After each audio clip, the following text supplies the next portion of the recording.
bom? Meu nome é Lucas Gonciorowski, sou médico formado pela Faculdade Pernambucana de Saúde lá em Recife e hoje eu vou trazer a minha avaliação sobre a prova do ENAMED, né, que a gente fez aí nesse último domingo.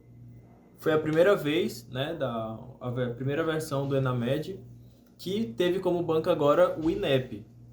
No ano passado a gente teve a prova do ENARE com a banca da FGV, e aí acabou mudando para a banca do INEP, que é a mesma banca que faz a prova do Revalida. O que eu estava esperando para essa prova, né? Eu estava realmente esperando que fosse uma prova mais fácil e que fosse mais contextualizada, né? Parecendo um Enem assim da medicina, né? Textos mais longos, questões mais compridas. E foi o que a gente teve esse ano, né? Essa provinha aqui do ENAMED, com certeza foi uma prova mais fácil do que a prova do ENARE do ano passado. Para vocês terem uma ideia, no ENARE do ano passado eu acertei umas 86, mas assim, essa minha nota de 86, eu consegui ficar entre ali os 10 melhores do Brasil, mais ou menos, com essa nota. Já com essa prova do ENAMED aqui, ainda não saiu o gabarito oficial, não saíram as notas oficiais, mas eu acredito aí que vai ter gente fazendo mais de 90, 94, por aí. Acho que 94 e 95 podem ser as maiores notas aí do Brasil, né? Então, fazendo uma comparação, foi uma prova mais fácil, realmente. Foi uma prova que não cobrou muita coisa específica, né? Cobrou o básico.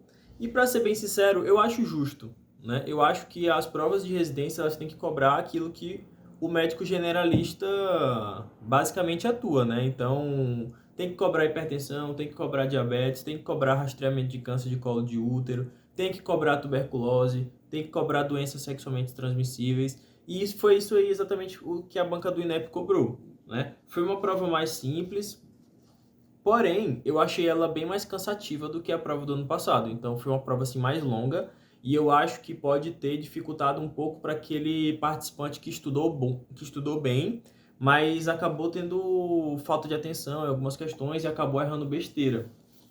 O que eu venho falando pro pessoal sobre essa prova é que ela castigou muita gente que errou besteira. Ou seja, o cara sabia responder a, a questão. Se pegasse a questão isolada, provavelmente ele acertaria, mas no contexto da prova, como ela era longa, a pessoa acabou errando por falta de atenção. E talvez essa seja um pouco da dificuldade dessa nova prova do ENAMED. Mas assim, eu acredito que o INEP ele vai manter esse grau de dificuldade da prova, no caso um pouco mais fácil, até porque a ideia do ENAMED, pessoal, é justamente avaliar a formação do médico. E para avaliar a formação do médico, você não pode cobrar questões muito específicas, né? Não pode cobrar questões sobre, como o ano passado, caiu uma questão sobre tratamento alternativo de uma hepatite aguda, que foi muito específica, caiu uma fisiopatologia muito específica de esquistossomose também. Caíram outras questões, caiu a questão de anestesiologia lá bem específica também.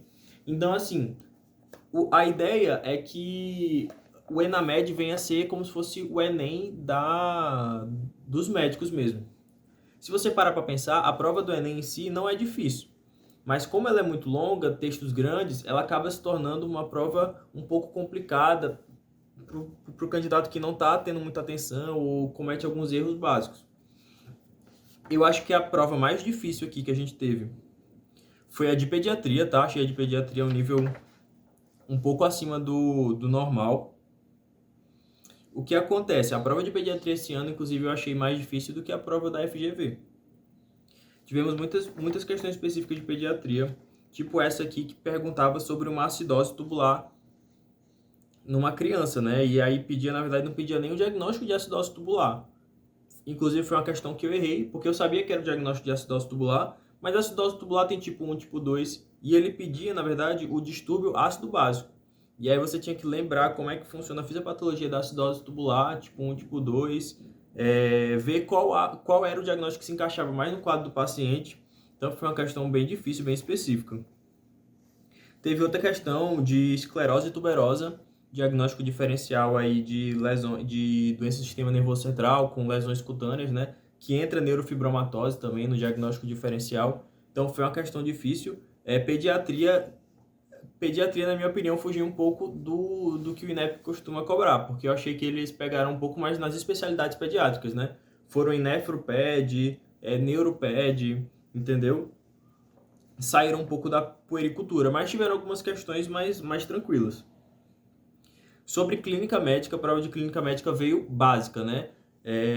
Veio com os assuntos que a gente precisava saber, então veio cobrando questão de psiquiatria, veio cobrando questão de diabetes, hipertensão, sobre tireoidites, né? Então, assim, veio o básico. GO também veio o básico, né? Diabetes na gestação, hipertensão na gestação, pré-eclâmpsia, pré-natal. É isso que tem que cair numa prova de GO mesmo. E cirurgia, eu achei a prova de cirurgia um pouco mais chata, porque eles cobraram muitas questões sobre doenças da vesícula biliar no geral. Então, acho que tiveram umas 4 questões de doença de vesícula biliar. Eu acho que isso é desnecessário para que você focar tanto no assunto assim, né? Pode prejudicar um candidato acima do outro, né? Aquele que estudou pré-prova e outro que não, entendeu? Então, eu acho que pode ter doenças da vesícula biliar, deve ter, mas não precisa também você colocar essa quantidade de questões todas. E falando nisso também, eu acho que a prova do ENAMED, eles cometeram isso nas outras áreas também. Então, eles repetiram muitos assuntos em diversas áreas. Por exemplo, caíram 2 questões de cetoacidose diabética, sem necessidade, cobra uma só. Caíram 2 questões de rastreamento de colo de útero, também não precisa. Caíram 2 questões de tuberculose, 2 questões de IST. Então, assim, dá para você diversificar mais a prova, né? Não precisa ficar colocando mais de uma questão sobre o mesmo tema. Eu achei, na minha opinião. E teve uma questão bem específica aqui de quimioprofilaxia para malária. E essa questão, quem foi meu aluno na minha mentoria, viu que eu disse que ia cair uma questão parecida com essa.